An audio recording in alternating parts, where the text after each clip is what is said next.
కూడా ఎంతోమందిని పోషించుకుంటూ అనేక ప్రాంతాల్లో దేవుని వాక్యాన్ని ప్రకటించడమే కాకుండా విదేశములలో కూడా దేవుని వాక్యాన్ని ప్రకటించడానికి దేవుడు వారికి కృపనిచ్చాడు. దేవుని స్తోత్రం.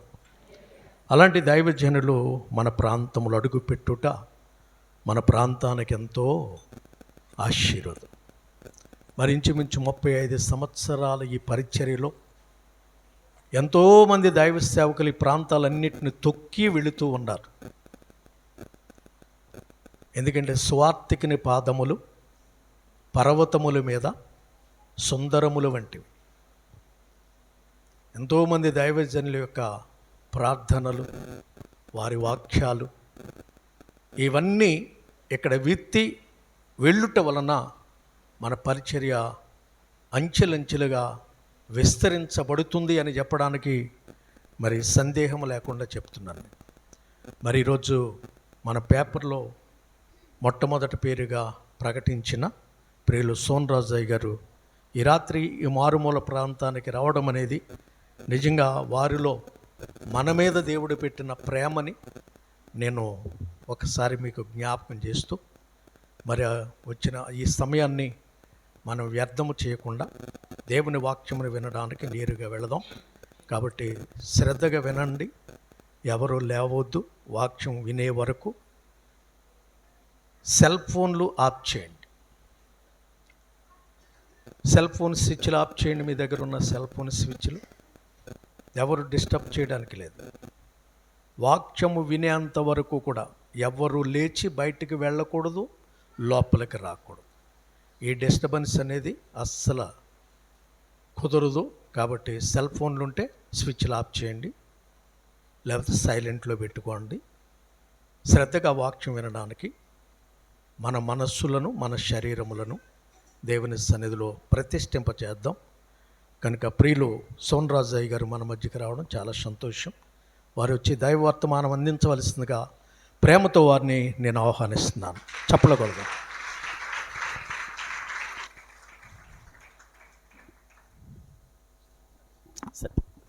సంఘ పెద్దలు, సహోదరులు, యవన బిడ్డలు, ప్రతి ఒక్కొక్కరికి యేసుక్రీస్తు నామమున వందనాలు తెలియజేస్తున్నాను. ప్రేమతో నన్ను ఆహ్వానించిన దైవజనులు మా బావుగారు రాజబాబాయ్ గారికి, మా సిస్టర్ గారికి, వారి బిడ్డలకు కూడా ప్రత్యేకమైన వందనాలు తెలియజేస్తున్నాను. పరిశుద్ధ గ్రంథంలో నుండి యోహాను సువార్త 15వ అధ్యాయము 8వ వచనాన్ని ధ్యానం చేద్దాం. యోహాను సువార్త 15వ అధ్యాయం 8వ వచనం. మీరు బహుగా ఫలించుట వలన నా తండ్రి మహిమపరచబడును, ఇందువలన మీరు నా శిష్యులగుదురు. ప్రార్థన చేద్దాం. కళ్ళు మూసుకోనండి. అత్యంత ప్రేమతో ప్రేమిస్తున్న మా ప్రియమైన తండ్రి, మీకు వేవేల స్తుతులు స్తోత్రములు చెల్లిస్తున్నాను. నీ అపారమైనటువంటి ప్రేమ, కృప ఈ స్థలములో చేరిన మా అందరి ఎడల మీరు అనుగ్రహించారు.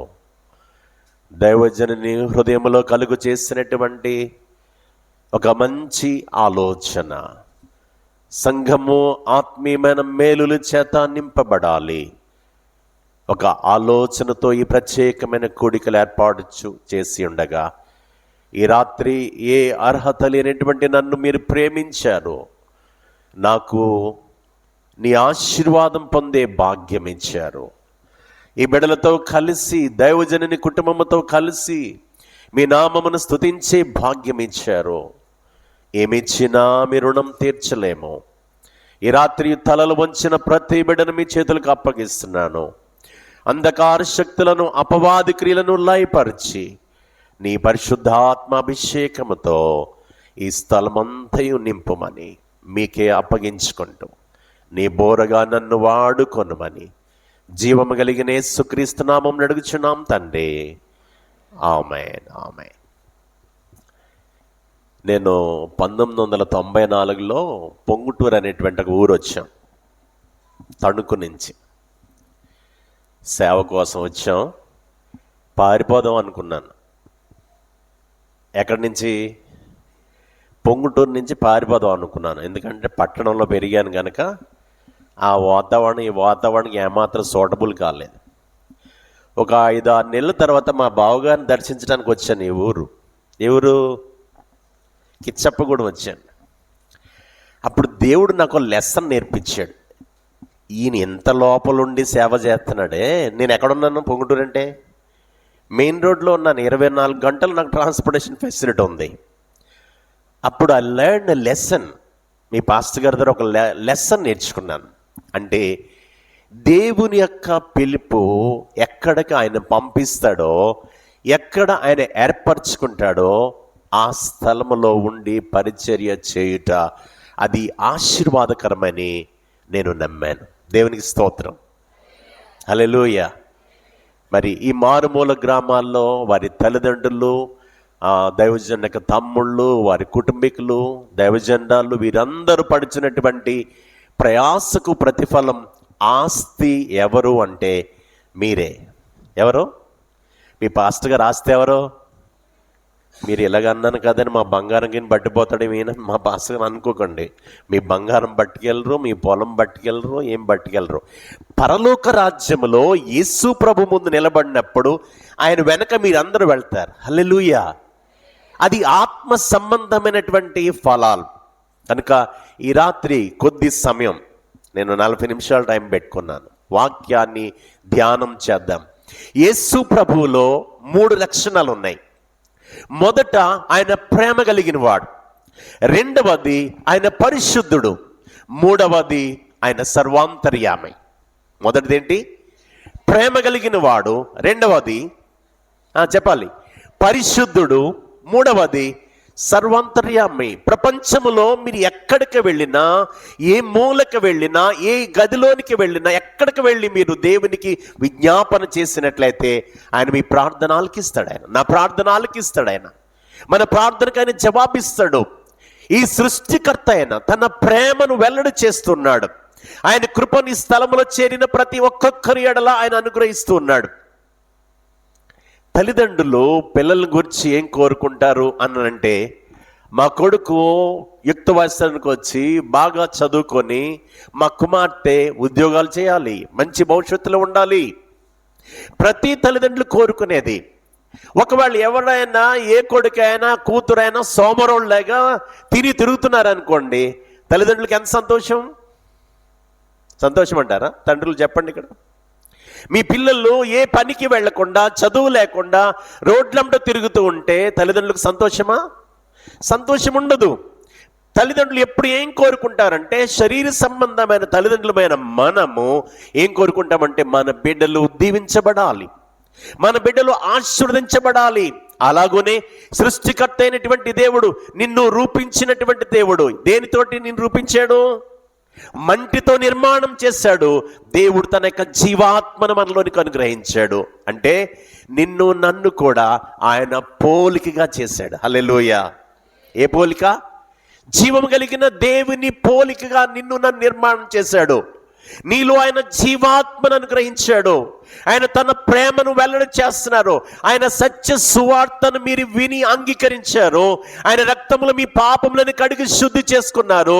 ఆయన బిడ్డలుగా జీవించడానికి మీరు ఒడంబడిక చేసుకున్నారు. యేసు ప్రభు నాతో మీతో నిబంధన చేశాడు. ఏమనంటే, నువ్వు నా కుమార్తెవి, నువ్వు నా కుమారుడివి. ఎప్పుడు? నేను పాపిని ప్రభువా క్షమించు అని ఎప్పుడైతే మనం అడుగుతామో, మన పాపములన్నిటిని ఆయన ఏం చేస్తాడు? తుడిచివేస్తాడు. మన పాపములను క్షమిస్తాడు.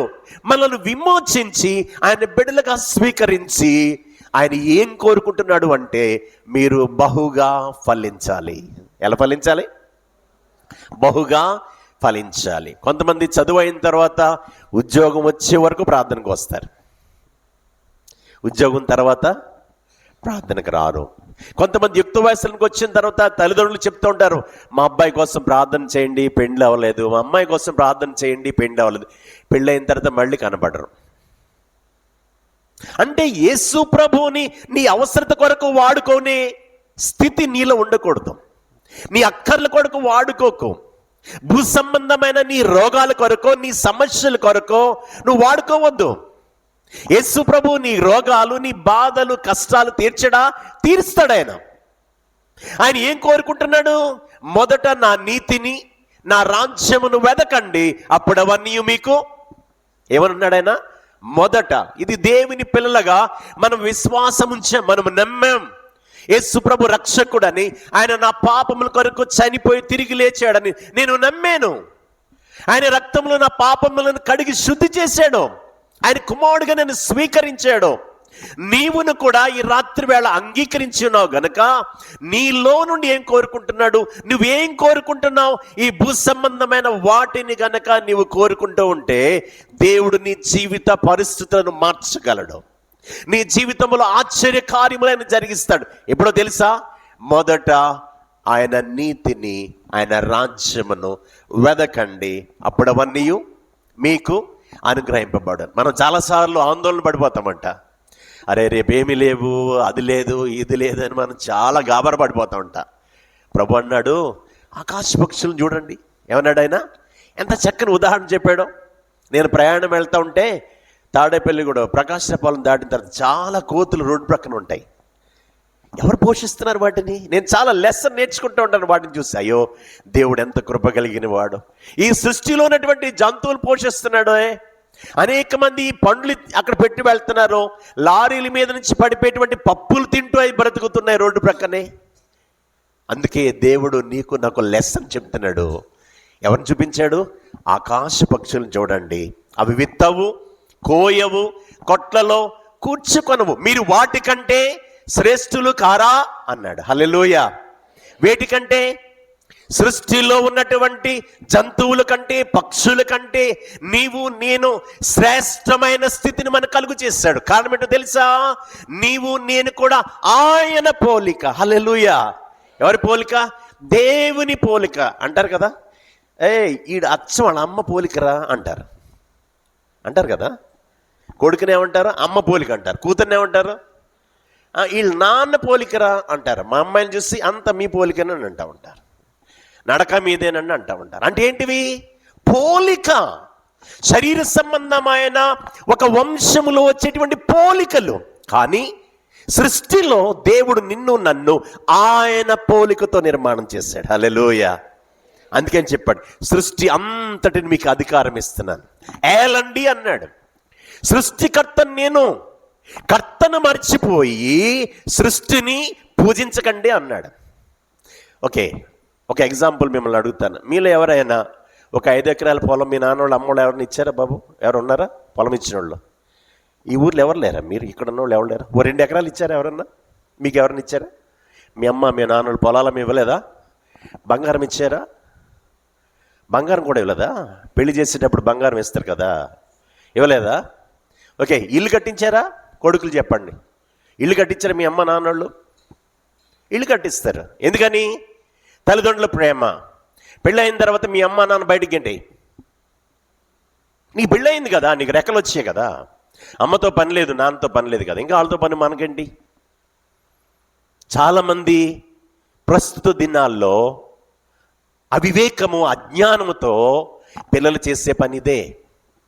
తల్లిదండ్రులను హీనంగా చూస్తున్నారు, ప్రేమగా చూడడం లేదు.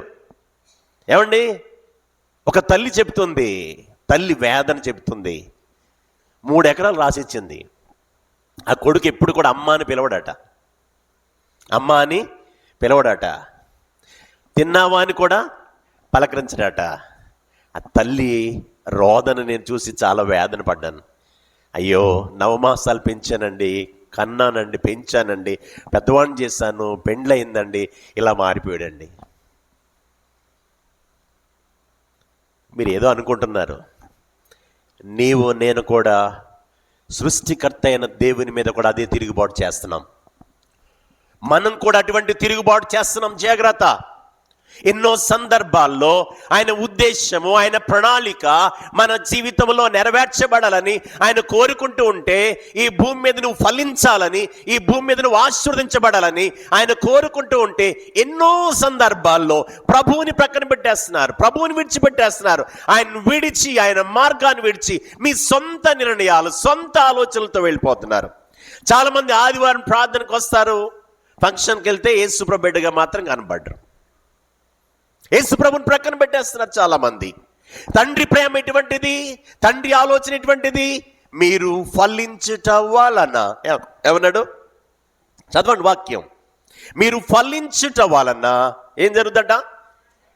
తండ్రి మహిమ పరచబడును, ఇందువలన మీరు నా శిష్యులవుతారు. అందుకే మొదట వచనం చెప్పాడు, నేను ద్రాక్షవల్లిని, నా తండ్రి వ్యవసాయకుడు, నాలో ఫలింపని ప్రతి తీగె ఆయన తీసి పారవేయును. ఫలించు ప్రతి తీగె మరి ఎక్కువగా ఫలింపవలనని దానిలోని పనికి రాని తీగలను తీసివేయును.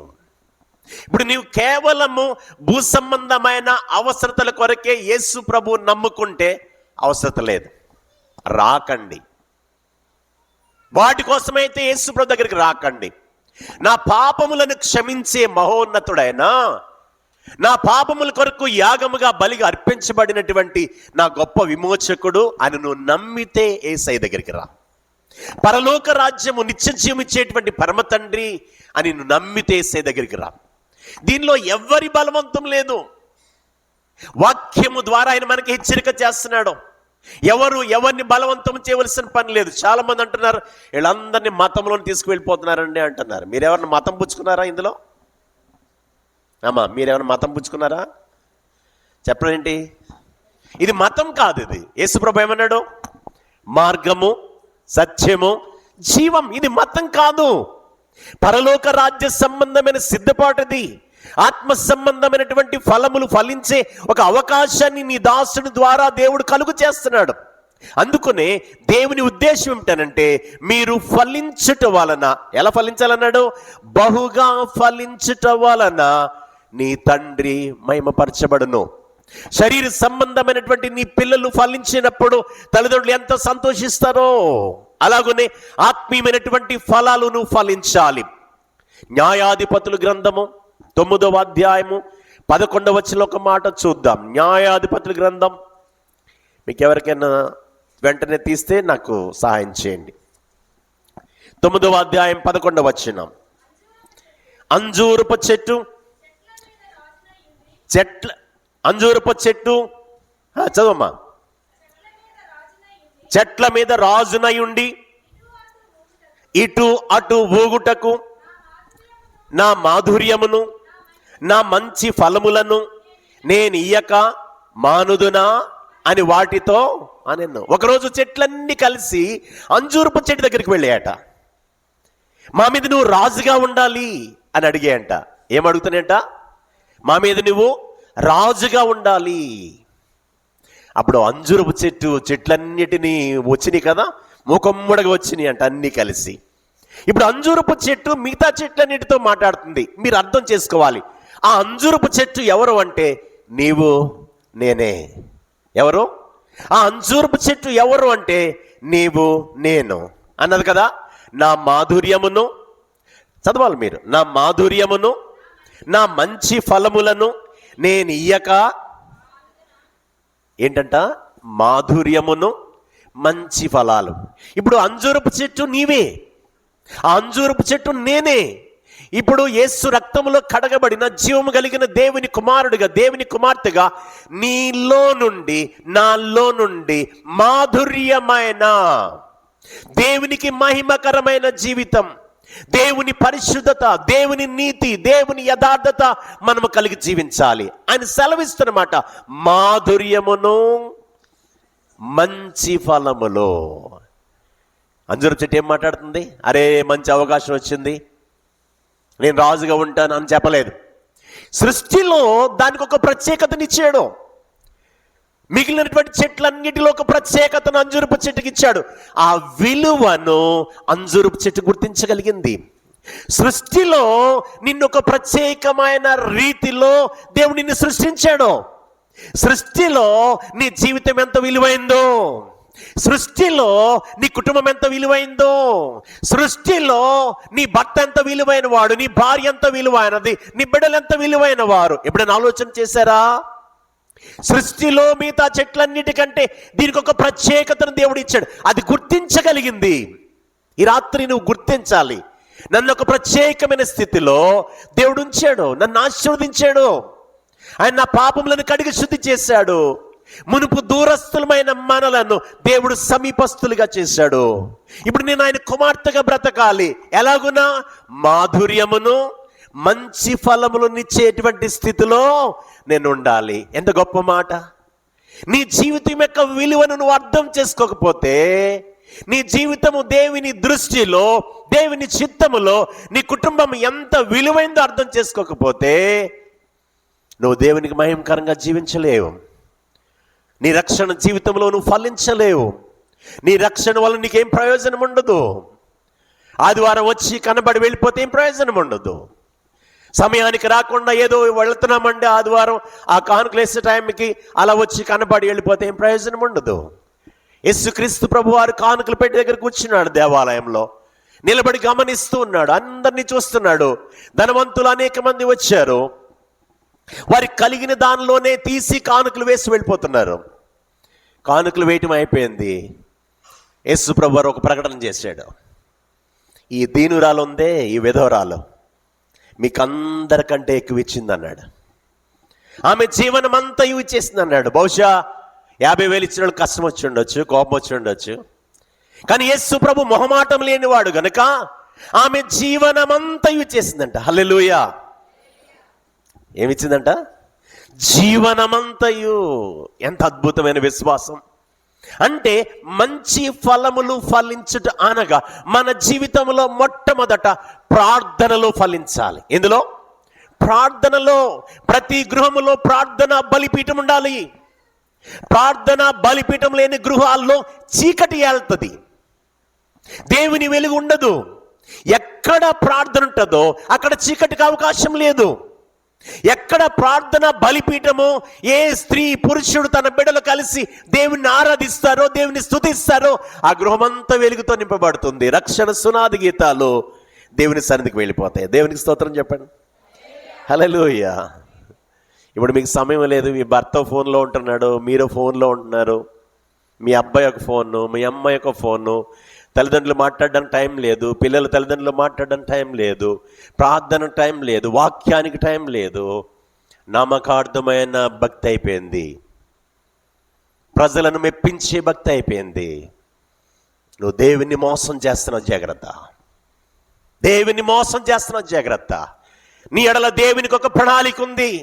అంజూరపు చెట్టు చెబుతుంది, నా గుణగణాలు, నా లక్షణాలు, దేవుడు నన్ను ఎందుకు సృష్టించాడో ఈ భూమి మీద తెలుసా? ఎలా ఉండాలంట? అది మాధుర్యమును మంచి ఫలాలు.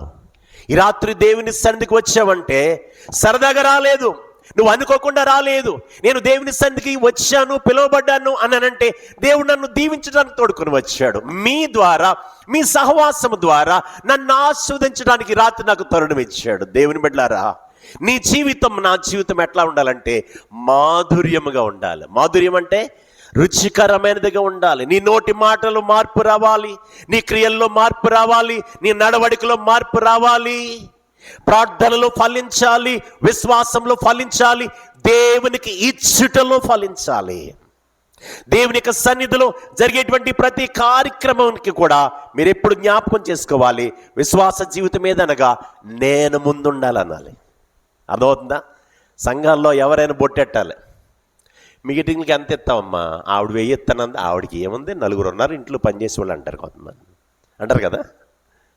హేళన చేయటం అయిపోయింది, నిందించడం అలవాటు చేసుకుంటున్నారు, విమర్శ చేయటం అలవాటు చేసుకుంటున్నారు. కాదు, మొదట నీ జీవితంలో ఏది ప్రాముఖ్యమైనది, ఏది ప్రధానమైందంటే ప్రార్థన, విశ్వాసము, దేవునికి ఇచ్చుటలో మీరు ఫలించాలి. ఎందుకంటే ఆయన ఆజ్ఞను అనుసరించాలి. ఆజ్ఞ అతిక్రమమే పాపము.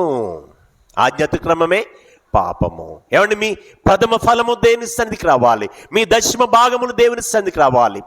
ప్రతి ఆదివారం మా సంఘములో ఎంతో క్రమముగా అనేక మంది బిడ్డలు వారి దశమ భాగాలు తీసుకొస్తుంటారు. నేను ఎంతగానో దేవుని స్తుతిస్తున్నాను. ఎందుకో తెలుసా?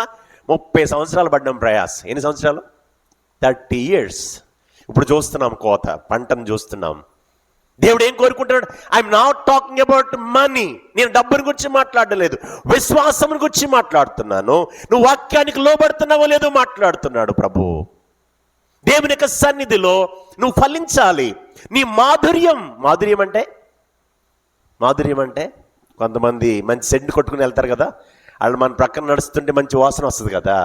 మాధుర్యం అంటే మన నోటి మాటలు రుచికరంగా ఉండాలి, మన ప్రవర్తన రుచికరంగా ఉండాలి, మన నడవడిక రుచికరంగా ఉండాలి. పూర్వం దేవునిని ఎరగక మునుపు ఏ పాపాన్ని ప్రేమించామో, ఏ లోకాన్ని ప్రేమించామో, ఏ అవిధేయతలో జీవించామో దాని అంతటికి సమాప్తం చెప్పేసాము. ఇప్పుడు దాన్ని మనం ప్రేమించకూడదు, దానికి మనము దూరంగా ఉండాలి. అందుకనే ఆయన వాక్యం ద్వారా సెలవిస్తున్నమాట, నీవు నేను దేవుని సృష్టిలో, ఆయన ప్రణాళికలో నీ జీవితం చాలా విలువైంది. ఒకవేళ నీ కుటుంబంలో నీ బంధువుల మధ్య నేను లెక్కించకపోవచ్చు, నిన్ను ఎవరు గౌరవించకపోవచ్చు, నీతో ఎక్కువగా ఎవరు మాట్లాడకపోవచ్చు, యేసయ్య నిన్ను ప్రేమిస్తున్నాడు. ఆయన రక్షణ భాగ్యం నీకు ఇచ్చాడు, నిత్య జీవాన్ని నీ కొరకు సిద్ధపరిచాడు. ప్రియ సహోదరి సహోదరుడా, ఈ రాత్రి వేళ నీ జీవితం ఎట్లా ఉండాలంటే అంజూరపు చెట్టు వలె ఏమి ఇవ్వాలి మనము? మాధుర్యమును మంచి ఫలమునిచ్చే స్థితిలో ఉండాలి. అందుకనే ఎఫెసీయులకు రాసిన పత్రిక 5వ అధ్యాయంలో కూడా మొదటి 2 వచనాలు చెప్పాడు చూడండి. ఆయన పిలుపులో ఉన్నటువంటి మర్మాన్ని తెలియచేస్తున్నాడు. ఎఫెసీ 5:1-2 వచనాలు. కావున మీరు ప్రియులైన పిల్లల వలె దేవుని పోలి నడుచుకొనుడి. క్రీస్తు మిమ్మల్ని ప్రేమించి పరిమళ వాసనగా ఉండుటకు మన కొరకు తన్ను తాను దేవునికి అర్పణముగాను బలిగాను అప్పగించుకొనెను. అలాగుననే మీరును ప్రేమ కలిగి నడుచుకొనుడి. హల్లెలూయా. మనం ఎలా ఉండాలంట? ప్రియులైన పిల్లలు, దేవునికి ఇష్టమైన పిల్లలు, ఒకరికొరకు ఒకరు ప్రార్థించేటువంటి పిల్లలుగా, ఒకరినొకరు గౌరవించేటువంటి పిల్లలుగా, నీ పొరుగువాన్ని ప్రేమించేటువంటి మనస్సు మనం కలిగి ఉండాలి. మీరు ప్రియులైన పిల్లల వలె ఏ పోలన్నాడు? దేవుని పోలి నడుచుకొనుడి. ప్రభు ఏం చెప్పాడు? నేను పరిశుద్ధుడను గనక మీరును పరిశుద్ధులైనుడి. దేవుని పోలిక.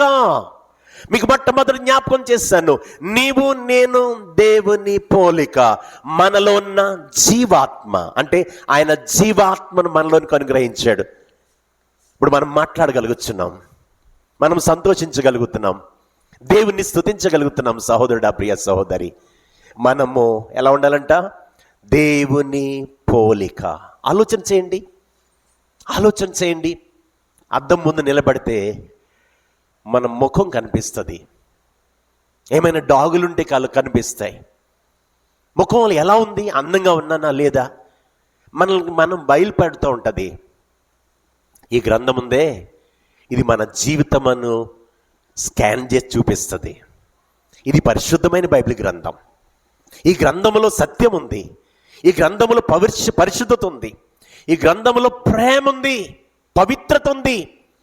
నా జీవితంలో, నీ జీవితంలో ఏదైనా ముడత అయినా, కళంకమైన డాగ్ అని ఏదంటే ఉంటే గనక అది మనకి బయలుపరిచి దానికి క్షమాపణ కలుగు చేసే ఓ అద్భుతమైన సందేశమే పరిశుద్ధమైన బైబిల్ గ్రంథం. అందుకని ఆయన తెలియచేస్తున్నాడు, నిన్ను నన్ను ప్రేమించి నీవు నేను కూడా ఎవరి పోలిక? దేవుని పోలికగా నడుచుకొనుడి. క్రీస్తు మిమ్ములను ప్రేమించి పరిమళ వాసనగా. ఏ వాసన? పరిమళ వాసన. చాలా మంది చెప్తూ ఉంటారు, అబ్బా ఆవిడ నోట్లో నోరు పెట్టకూడదండి అంటారు. ఎందుకని? ఆవిడ మాటకారు అనమాట, దూషణ పాలు మాట్లాడుతుంది, అవమానకరంగా మాట్లాడుతుంది. ఒకవేళ అటువంటి జీవితం ఏం మనది?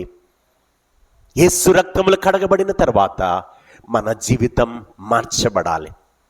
పరిశుద్ధతకు, పవిత్రతకు మారుపేరుగా నీ జీవితం ఉండాలి. నువ్వు దేవుని కుమార్తెగా నువ్వు పిలిపించుకుంటున్నావు, దేవుని కుమారుడిగా పిలిపించుకుంటున్నావు. నువ్వు దేవుని సన్నిధికి వెళ్తున్నావు అని గ్రామంలో అనేక మంది చూస్తున్నారు నిన్ను.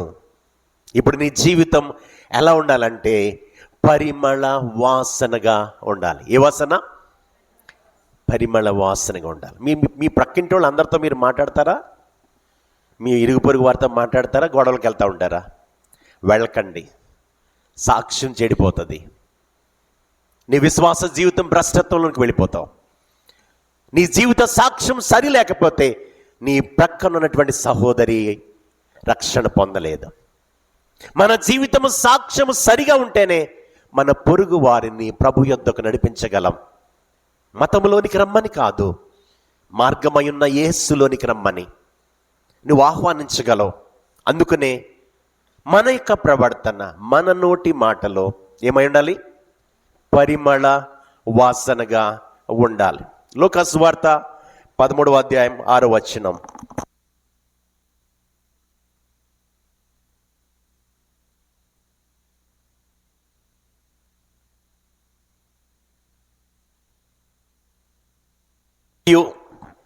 చదవమ్మా. ఆయన వారితో ఈ ఉపమానం చెప్పాను. ఒక మనుష్యుని ద్రాక్ష తోటలో అంజూరపు చెట్టు ఒకటి నాటబడి ఉండేను. అతడు దాని పండ్లు వెదక వచ్చినప్పుడు ఏమీ దొరకలేదు గనుక అతడు ఇదిగో 3 ఏండ్ల నుండి నేను ఈ అంజూరపు చెట్టున పండ్లు వెదక వచ్చుచున్నాను, కానీ ఏమీ దొరకలేదు. దీనిని నరికివేయము. దీని వలన ఈ భూమి ఎలా వ్యర్థమైపోవాలని ద్రాక్ష తోటమాలితో చెప్పాను. అయితే వాడు అయ్యా, నేను దాని చుట్టూ త్రవ్వి ఎరువు వేయు మట్టుకు ఈ సంవత్సరము కూడా ఉండనిమ్ము. అది ఫలించినా సరే లేని ఎడల నరికించి వేయమని అతనితో చెప్పాను. ఎన్ని సంవత్సరాల నుంచి అంట? 3 సంవత్సరాల నుంచి వెతుకుతున్నాడంట. దేనికోసం? ఆ అంజూరపు చెట్టు నేను ఒక్క పండైనా దొరుకుతుందేమో అని. ఏ సంవత్సరము కూడా ఒక్క పండు కూడా దొరకలేదట. వెంటనే తోటమాలికి చెప్పాడు, దీన్ని నరికివేయి. ఈ భూమి ఎందుకు వ్యర్థమైపోవాలి? మరొక చెట్టు నాటుకోవచ్చు కదా అంటే, తోటమాలి ఎవరు? మీ దైవజనులు. మీకు అర్థమవుతుందా? ఆ తోటమాలి ఎవరు అనుకుంటున్నారు? మీ దైవజనులు. అయ్యా నరక్కయ్యా, ఏమైనా ఇన్ని సంవత్సరాల నుంచి పెంచుతున్నానయ్యా, ఈరోజు కాకపోతే రేపైనా ఆత్మీయంగా బలపడుతుందని, ప్రార్థనలో ఎదుగుద్దని బ్రతిమాలి ఇటువంటి కొడుకులను ఏర్పాటు చేస్తున్నారు. ఆ తోటమాలి మీ దైవజనులే. ఎవరి కోసమో తెలుసా? ఒకవేళ అటువంటి అవిధేయత, ఫలాలు లేని బ్రతుకు నీలో ఉంటే, నీ దైవజనుడు నీ కొరకు ఈ 3 దినాల కూడికలను ఏర్పాటు చేశాడు. దేవునికి స్తోత్రం చెప్పండి. ఎందుకని? వేదన, బాధ, నీ కొరకు ప్రార్థించే దైవజనుడు, నీ కుటుంబ క్షేమము, నీ బిడ్డల క్షేమము కొరకు ప్రార్థించే ఒక దైవజనుని కుటుంబాన్ని దేవుడు మీకు ఇచ్చాడు. వారి యొక్క ఆశ ఏమిటంటే మీరు ఫలించాలి. పచ్చని ఆకులు కలిగినటువంటి అంజూరపు చెట్టు వల్లే నువ్వు కనబడితే నిష్ప్రయోజనం, నీ వలన ప్రయోజనం ఉండదు. దేవునికి మహిమ రాదు, సంఘానికి ప్రయోజనం ఉండదు, దేవుని నామానికి అవమానకరంగా నీ బ్రతుకు మారిపోతుంది, భ్రష్టత్వంలోనికి వెళ్ళిపోతావు. అందుకనే దైవజనుడు దేవుని పక్షముగా బ్రతిమాలుతున్నాడు, నీ పక్షముగా దేవుని పాదములు పట్టుకుని బ్రతిమాలుతున్నాడు. ఏమన్నా తెలుసా? ఒక సమయం ఇవేయ, కొంచెం దాన్ని మరలా తవ్వుతాను, మరలా ఎరువు వేస్తాను, అది ఫలించినా సరే, లేకపోతే అన్నాడు, అప్పుడు ఫలించకపోతే అన్నాడు. సంగమా, దేవుని బిడ్డలారా, పచ్చని అంజూరపు చెట్టు వలె ఉన్నావా? ఫలములు ఫలించే స్థితిలో నువ్వు ఉన్నావా? ఒకసారి ఆలోచన చేయి. ఏమైనా ప్రయోజనం ఉందా? నీ కుటుంబానికి నువ్వేమైనా ఆశీర్వాదకరంగా ఉన్నావా? సంఘములో, పరిచర్యలో నీవేమైనా ఆశీర్వాదకరంగా ఉన్నావా? కొంతమంది వాళ్ళు ఎందుకు బ్రతుకుతారో వాళ్ళకే అర్థం కాదు. అసలు వాళ్ళు ఎందుకు ప్రార్థనకు వస్తారో వాళ్ళకే తెలియదు. అప్పుడప్పుడు యవనస్తులు చెప్తూ ఉంటారు, రాత్రి 12-1 గంటలకు తగులుతూ ఉంటారు. మా ఊర్లో నాకు, యారే ఇప్పుడు ఇక్కడ ఉన్నావు అని అంటే, సరదాగా కూర్చున్నానని అంటాడు. ఎప్పుడు 12-1 గంట కాడికి సరదాగా కూర్చోవటం ఏంటి? వాళ్ళ అమ్మ అడుగుద్ది, యారు ఎక్కడికి వెళ్ళావు? ఎక్కడికి వెళ్ళలేదా, ఇక్కడే ఉన్నాను. అప్పుడు ఊరంతా చక్కబెట్టేసాడు. మీకు అర్థమైందా? భక్తి జీవితంలో, విశ్వాస జీవితంలో నీ విశ్వాసానికి తగిన ఫలాలు ఫలించకపోతే దేవునికి మహిమ రాదు. ఆయన ఏం కోరుకున్నాడు? మీరు బహుగా ఫలించటం వలన తండ్రి మహిమపరచబడతాడు. ఒక్క ఆత్మ భూలోకములో రక్షించబడితే పరలోకములో వేవేల దూతలు ఆనందగానము చేస్తాయి. ఈ రాత్రి వేళ దేవుడికి ఇచ్చిన ఈ అమూల్యమైన అవకాశమును బట్టి, దేవుడికి ఇచ్చినటువంటి తరుణాన్ని సద్వినియోగం చేసుకుని, నీవు పచ్చని అంజూరపు చెట్టు వలె, ఆకులు కలిగిన అంజూరపు చెట్టు వలె ఉన్నావా? ఫలములిచ్చే అంజూరపు చెట్టు వలె ఉన్నా? ఎలా ఉంది మన స్థితి? ఎలా ఉంది? 10 సంవత్సరాలు అయిందండి, పునాదులు నేనే వేసానండి మందిరానికి. ఆవిడ ప్రార్థన చేయడం రాదు, పాట పాడడం రాదు. అడిగితే చాలా మంది చెప్తారు ఇలాగా. కాదు, నువ్వు ఫలించాలి, ప్రార్థనలు ఫలించాలి. అయ్యా నువ్వు కూడా కూర్చో నాతో పాటుగా, భర్తతో చెప్పాలి, నేను ప్రార్థన చేస్తాను, నువ్వు చెయ్యవా? నేను చేస్తాను, కూర్చొని నా ప్రక్కనే. పిల్లల్ని కూర్చోబెట్టుకుని నేను ప్రార్థన చేస్తాను, మీరు మోకరించండి రా. ఏ తల్లి తన ఆత్మీయమైన జ్ఞానముతో తన కుటుంబాన్ని కట్టుకోగలదో ఆ కుటుంబం అంతా రక్షించబడుతుంది. హల్లెలూయా. దేవుడు ఏం కోరుకుంటున్నాడో తెలుసా?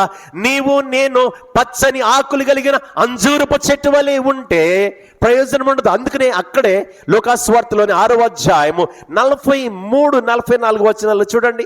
6వ అధ్యాయం 43-44 వచనాలు. ఏ మంచి చెట్టునను పనికి మాలిన ఫలములు ఫలింపవు, పనికి మాలిన చెట్టున మంచి ఫలములు ఫలింపవు. ప్రతి చెట్టు తన ఫలముల వలన తెలియబడును.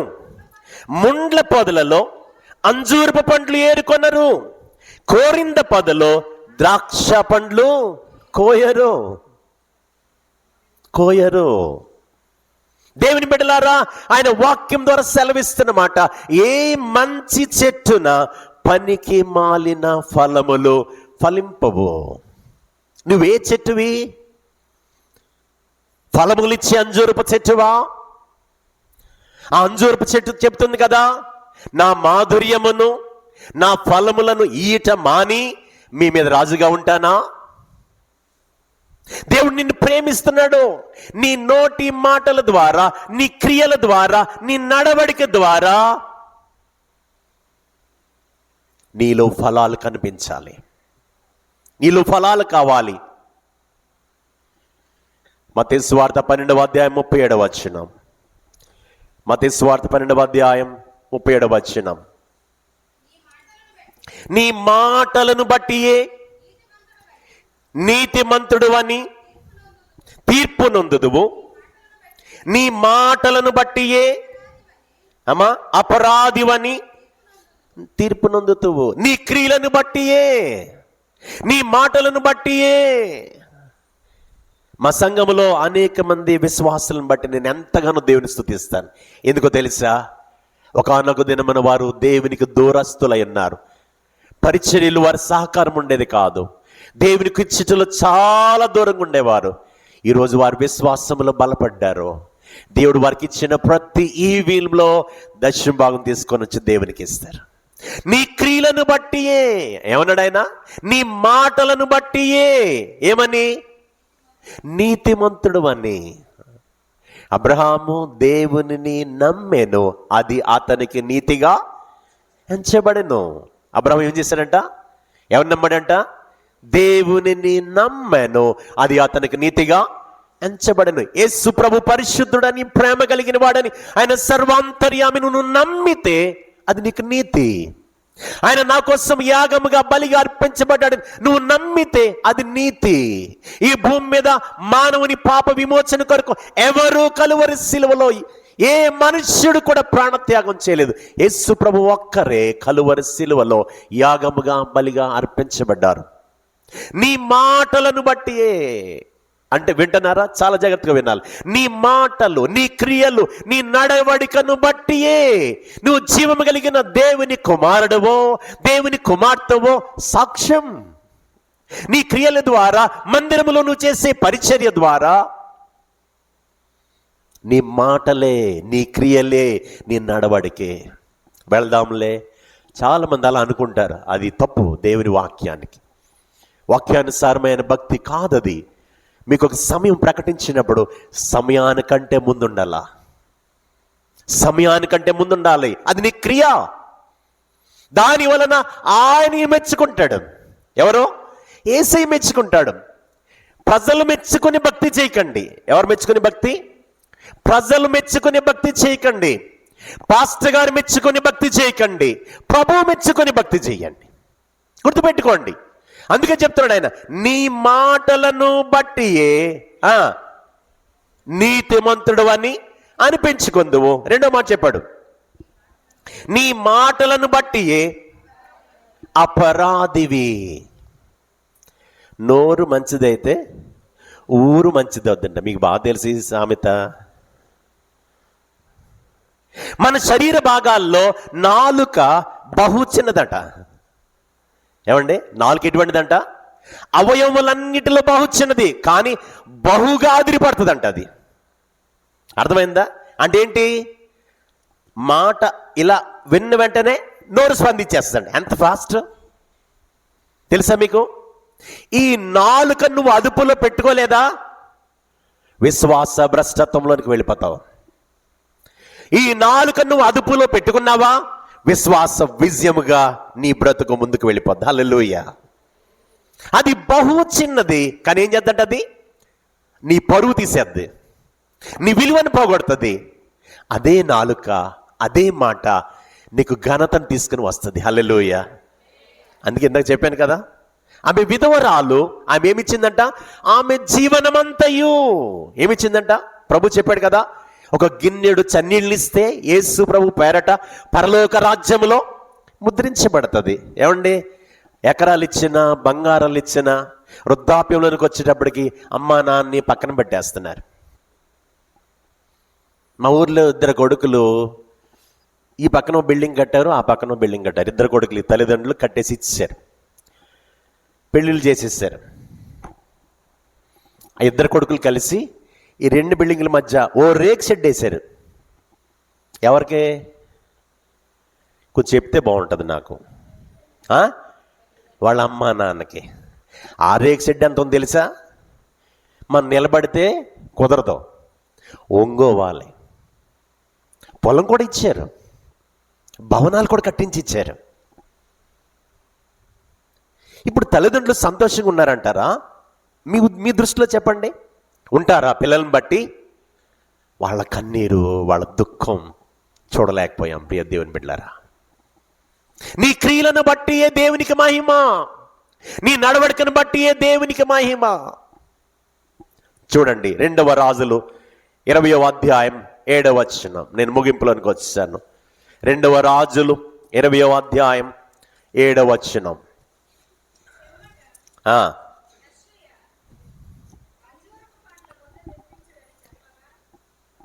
అంజూరపు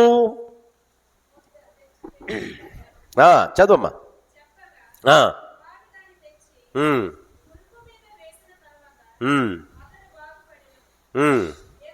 దేవునికి స్తోత్రం. హిజ్కియా మరణకరమైన రోగం వచ్చిందండి. ఏ రోగం? మరణకరమైన రోగం వచ్చింది. దేవుడు ప్రవక్తను పంపించాడు, నువ్వు దుకాణం సర్దేసుకో అబ్బాయి, నీ లెక్కలు ముగింపు అయిపోయినాయి ఇంకా అన్నాడు. నువ్వు సర్దేసుకోవటం ఇంకేం లేదు, నన్ను చెప్పమన్నాడు, చెప్తున్నాను అన్నాడు. హిజ్కియా గోడ తట్టు తిరిగి అంగలారుస్తున్నాడు, ఏడుస్తున్నాడు, ప్రభు పాదాలు పట్టుకుని బ్రతిమాలుతున్నాడు. నాయన నీకోసం ఎలా బ్రతికాను, నీతిగా బ్రతికాను, యథార్థంగా బ్రతికాను కదా, ఎక్కడ నేను పాపం చేయకుండా నా విధేయతలను ఒప్పుకొని విడిచిపెట్టి తిరిగి పాపం వైపు వెళ్లకుండా నీ కొరకే బ్రతికాను కదా ప్రభువా, నన్ను కనికరించవా అని గోడ తట్టు తిరిగి అంగలార్చడం ప్రారంభించాడు. దేవుడు ప్రార్థన విన్నాడు. ఏ ప్రార్థన?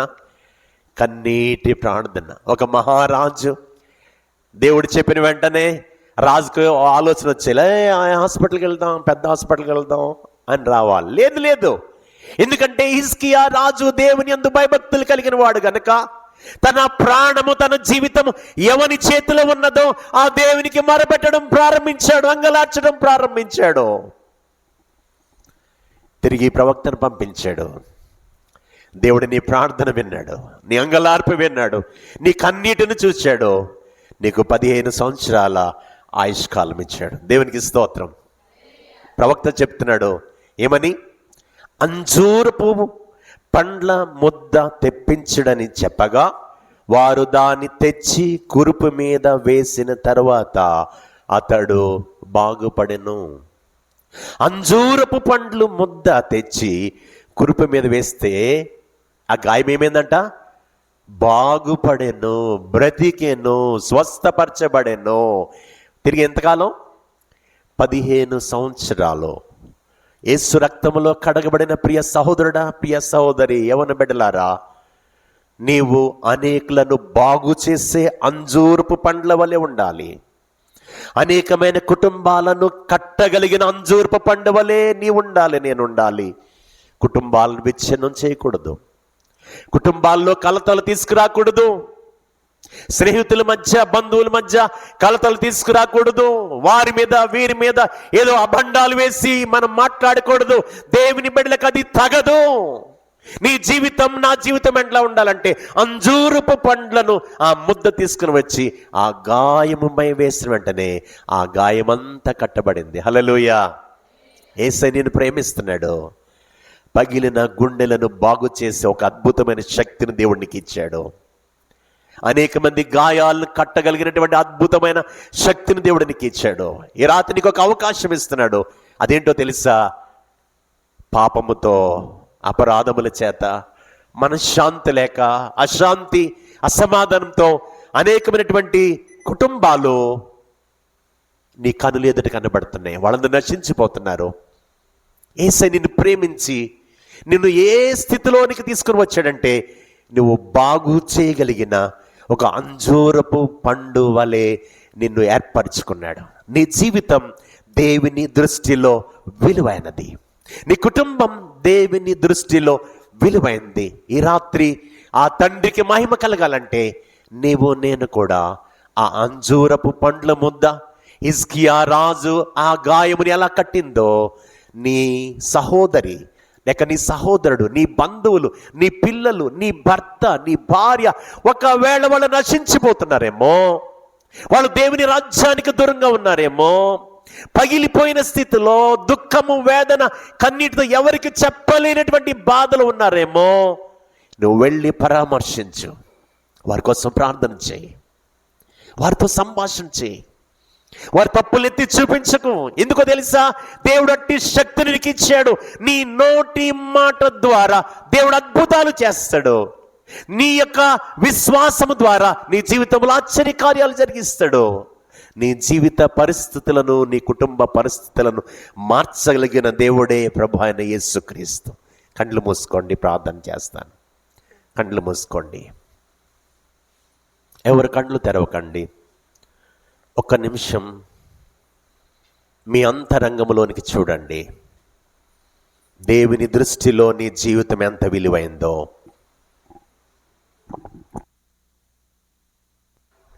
నీ భర్త విలువైన వ్యక్తి, నీ బిడ్డలో విలువైన వారు. ఈ రాత్రి ఒక ప్రత్యేకమైన ఉద్దేశంతో ఆయన సన్నిధికి నేను తోడుకొని వచ్చారు. కారణం ఏంటో తెలుసా? నీవు బహుగా ఫలించటం వలన తండ్రికి మహిమ కలుగుతుంది. కలువరి శిలువలో ఆ ప్రాణత్యాగం చేసిన ప్రభు, ఆ శిలువలో వేలాడచున్నటువంటి ప్రభు, ఆ త్యాగమూర్తి ఎవరి కొరకు ఆ రక్తం చిందించాడో తెలుసా? నీ పాపములు, నా పాపములు క్షమించటానికి. ఇంత గొప్ప ప్రేమను మన పట్ల చూపించాడు యేసయ్య. ఈ లోకములో పాపములో నేను కొట్టుకుని పోతున్నప్పుడు యేసయ్య నన్ను ప్రేమించారు, నా పాపములను క్షమించారు, ఆయన కుమారుడుగా నన్ను స్వీకరించారు. ఒకవేళ యేసుక్రీస్తుని నేను అంగీకరించకపోతే నా పరిస్థితులు ఎట్లా ఉండునో? నా జీవితపు పరిస్థితులను మార్చినటువంటి దేవుడు, ఈ భూమి మీద నన్ను ఆశీర్వదించినటువంటి దేవుడు, ఆ ప్రభువే నిన్ను దీవించట కొరకు ఈ రాత్రి ఆయన సందేశాన్ని నీ హృదయంలో నాటి ఉన్నారు, నా హృదయంలో నాటి ఉన్నారు. ఆయన ఆశ ఏమిటో తెలుసా? మీరు బహుగా ఫలించాలి. నీ కుటుంబంలో నుండి, నీ గృహంలో నుండి ప్రార్థన ధూపము దేవుని సన్నిధికి రావాలి. రక్షణ సునాది గీతములు దేవుని సన్నిధికి రావాలి. ఎందుకో తెలుసా? అంజూరపు చెట్టు మాధుర్యమిచ్చెను, ఫలములనిచ్చెను. అంజూరపు చెట్టు నీవే. నీకు చదువు ఉందా, చదువు లేదా? కాదు. నీకు ఆస్తుందా, అంతస్తుందా? ఏమి, అది కాదు. నీ పాపములు క్షమించబడ్డాయా? ప్రభునందు విశ్వాసం ఉంచావా? నీవు అంజూరపు చెట్టు వలె మధురమును మంచి ఫలములిచ్చే స్థితిలో నీవు ఉండాలి. ఆయన కుమారుడుగా, ఆయన కుమార్తెగా పరిమళ వాసనగా ఉండాలి. ఆయన నిన్ను నన్ను ప్రేమిస్తున్నాడు కనుక ఈ రాత్రి వేళ నీ క్రియలను బట్టి, నీ నోటి మాటలను బట్టియే నీకు తీర్పుంది. నీ నోటి మాటల ద్వారానే ఆయన తీర్పు తీర్చబోతున్నాడు, నీ క్రియలను బట్టి. ఈ రాత్రి హిజ్కియా గోడ తట్టు తిరిగాడు, అంగలారుస్తున్నాడు, తండ్రి పాదములు పట్టుకుని బ్రతిమాలుతున్నాడు. గొప్ప భక్తుడు, యోధుడు. మరణకరమైన రోగము వచ్చింది, ఇదిగో నీకు సమాప్తమైపోయిందని చెప్పినప్పుడు తండ్రి పాదాలు పట్టుకున్నాడు. దేవుడు కనికరించి 15 సంవత్సరాల ఆయుష్కాలం ఇచ్చాడు. అంజూరపు పండ్ల ముద్ద తెచ్చి గాయము మీద కట్టిన వెంటనే అతడు తన యొక్క రోగము నుండి స్వస్థపరచబడి ఉన్నాడు. ఈ రాత్రి ఆ అంజూరపు పండ్లు నీవే సహోదరుడా, సహోదరి. ఆ అంజూరపు చెట్టు నీవే. నీలో నుండి ఫలాలు రావాలి, నీలో నుండి జీవవాక్కు రావాలి, నీలో నుండి జీవజలములు ఓటే అయిన ఆయన ప్రేమ ఇతరులకు తెలియచేయబడాలి. ఈ రాత్రి వేళ నీకోసం నేను ప్రార్థించాలని కోరుతున్నాను. ఫలములు కలిగిన అంజూరపు చెట్టు వలె నేను ఉండాలని ఆశపడుతున్నానండి, నా కొరకు ప్రార్థించండి అన్నవారు ఎవరైనా ఉంటే మీ కుడి హస్తమెత్తి చూపించండి, మీకోసం నేను ప్రార్థన చేస్తాను. ఫలములు కలిగిన అంజూరపు చెట్టు వలె ఉండాలని ఆశపడుతున్నానండి, నా కొరకు ప్రార్థన చేయండి. ఇంకెవరైనా ఉన్నారా? కొంతమంది బిడ్డలు చేయెత్తి చూపిస్తున్నారు. మీరు వాక్యం విన్నారని నేను నమ్మొచ్చు ఉన్నాను. ఇంకెవరైనా ఉన్నారా? యేసయ్య నిన్ను ప్రేమిస్తున్నాడు, యేసయ్య నిన్ను ప్రేమిస్తున్నాడు. నీ విశ్వాసములో ప్రభు నిన్ను స్థిరపరచబోతున్నాడు.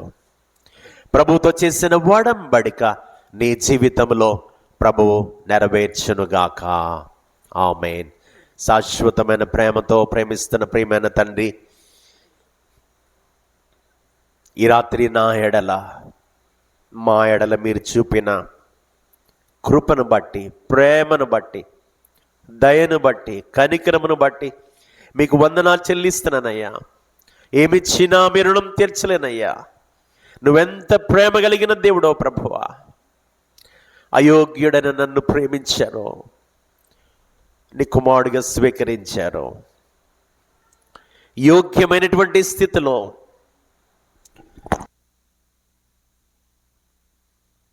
జీవించగలిగే కృపనిచ్చారు. ఈ రాత్రి మేము బహుగా ఫలించిన ఎడల మీకు మహిమ కలుగును అనగా మా ప్రవర్తన, మా క్రియలు, మా నడవడిక ద్వారా అనగా ఫలములిచ్చే అంజూరపు చెట్టు వలె మేము ఉండాలని ఈ రాత్రి మీరు మాతో మాట్లాడారు. మీకు వందనాలు. విత్తబడిన నీ వాక్యము మంచి నేలను పడిన విత్తనము వలె ఫలింపచేయండి.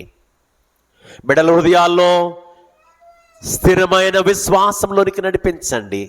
నీకు మహిమకరమైన జీవితం అనుగ్రహించు ప్రభువా. అనేక మంది బిడ్డలు వారి చేతి చూపిస్తున్నారు, వారి విశ్వాసములో వారిని స్థిరపరచండి.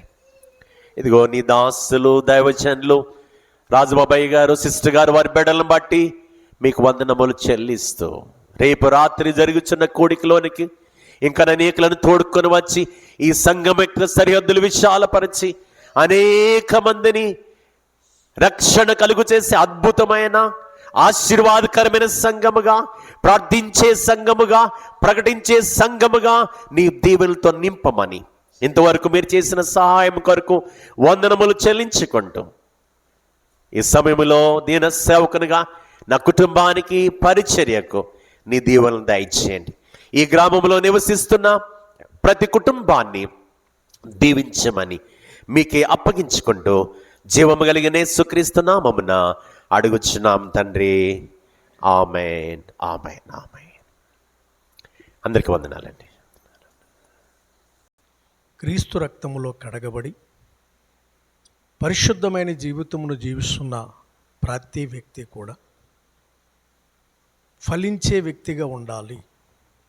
మనం ఫలించుట వలన ఎవరికి మహిమ కలుగుతుందంటండి? దేవునికి మహిమ కలుగుతున్నది. శారీరకంగా ఫలించాలా, ఆత్మీయంగా ఫలించాలా? ఆత్మీయంగా ఫలించాలి మొదట. తర్వాత శారీరకంగా దేవుడు ఖచ్చితంగా ఫలింపజేస్తాడు. కనుక అంజురపు చెట్లను చూపించరు. అంజురపు చెట్టు నా మాధుర్యమును ఇవ్వకుండా, నా మంచి ఫలములను ఇవ్వకుండా నేను మానుదనా? 3 సంవత్సరాల నుండి ఎదురు చూస్తున్నాడు యజమానుడు, కానీ ఫలములు లేవు. ఈరోజు 35 సంవత్సరాల నుండి మనము ఎన్నో వాక్యములు వింటున్నాం. ఎంతోమంది దైవ సేవకుల ద్వారా అనేకమైన అనుభవములను మనం నేర్చుకుంటున్నాం. కానీ మనం ఈరోజు మంచి ఫలములు ఫలించే చెట్టు వలె ఉన్నాము, కాని ఫలములు ఫలించే చెట్టు వలె ఉన్నాము, లేక విశ్వాసుల వలె ఉన్నామనేది మనము జాగ్రత్తగా ఈ విన్న వాక్యములను బట్టి పరిశీలన చేసుకుని ఆలోచన చేసి మన ఆత్మీయ జీవితమును ప్రభువుకి ఇష్టమైనదిగా, ప్రభువు మెచ్చేదిగా, ప్రభువుకి నచ్చేదిగా మనము మలుచుకుంటే నిజంగా మనలను బట్టి దేవునికి ఏం కలుగుతుందండి? మహిమ అనేది ఖచ్చితంగా మనకి కలుగుచున్నది. కనుక ఈ రాత్రి దేవుడు దైవజనుల ద్వారా మరి చక్కటి విషయాల్ని జ్ఞాపకం చేసి ఆత్మీయంగా మనలందరూ కూడా బలపరిచిన విధానాన్ని బట్టి మరి సోనరాజయ్య గారికి మరి పరిచర్య తరపున, కుటుంబము తరపున వ్యక్తిగతంగా ప్రత్యేకమైన వందనాలు వారికి తెలియజేస్తూ మనము ఆరాధనా కార్యక్రమాన్ని మనము ముగించుకుందాం. మళ్ళా తిరిగి రేపు ఉదయం 9 గంటలకు మనము ఆరాధనలో మనం కలుసుకుందాం. ఎందుకంటే రేపు 9 నుండి 12 గంటల వరకే ఆరాధన జరుగుతుంది. దానికి గల కారణం ఏంటనేది మీకు అర్థమయ్యే ఉంటుంది. మధ్యాహ్నం ఆరాధన ఉండదు.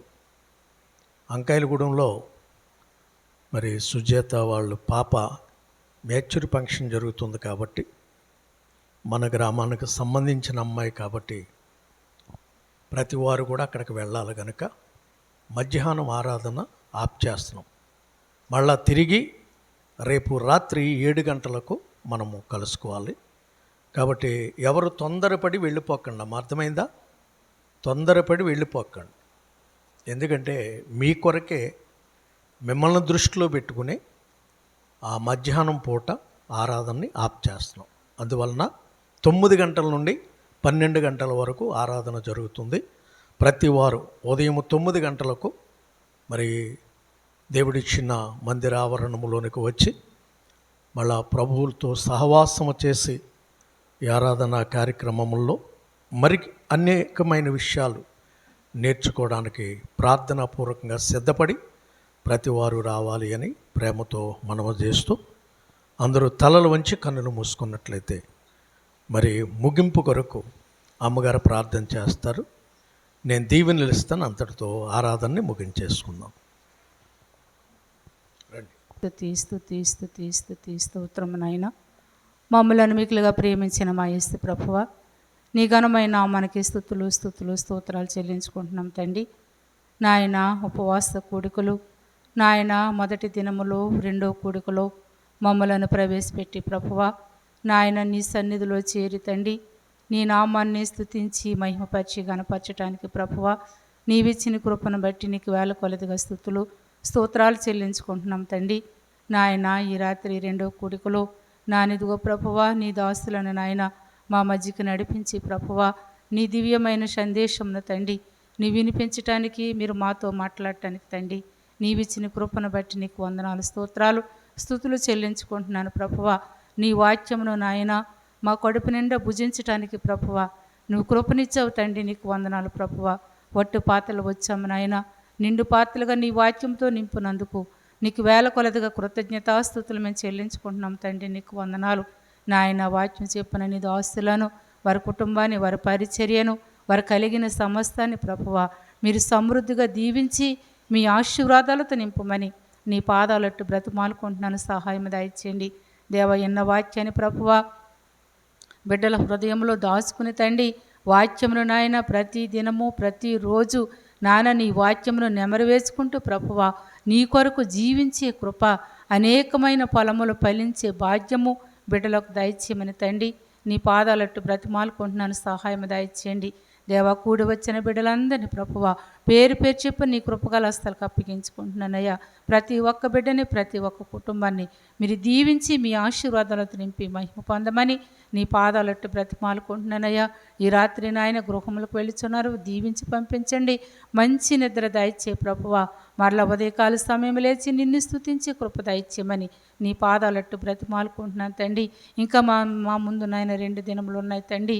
ఈ 2 దినాల్లో కూడా ప్రభువా జరిగే ఈ ఉపవాస కూడుకులో తండ్రి అనేక మంది దైవ సేవకులను మా మధ్యకు నడిపించి ప్రభువా, అనేకమైన ప్రభువా ఇంకా నూతనమైన వాక్యాలు మేము విని దేవా దాన్ని బట్టి నడుచుకునే కృప మా అందరికీ దయచేసి మహిమ పొందమని నీ కృపాస్థలికి నాయన నీ దాసులుగా మమ్ములను, మా కుటుంబాన్ని ప్రేమించిచ్చిన ఆత్మీయ బిడ్డలను, కుటుంబాలని వాక్యమును తండ్రి మైక్ ద్వారా ఎవరైతే వింటున్నారో వినే హృదయాలను కూడా మీరు కదిలించి నాయన ఈ గ్రామానికి నాయన రక్షణ మార్గంలోనికి నడిపించి అనేకలు నీ సన్నిధికి నడిపించి గొప్ప భాగ్యము దయచేసి మహిమ పొందమని ఉపవాస కూడికలను ప్రభువా నీ కృపగలాస్తలకు అప్పగించుకుంటూ మీ మహిమకరముగాను మా కుటుంబాలకు ఆశీర్వదకరముగా గ్రామానికి రక్షణకరముగా జరిగించి మహిమ పొందమని ప్రార్థన చేస్తున్నామని అడుగుచున్నాను తండ్రి, ఆమేన్.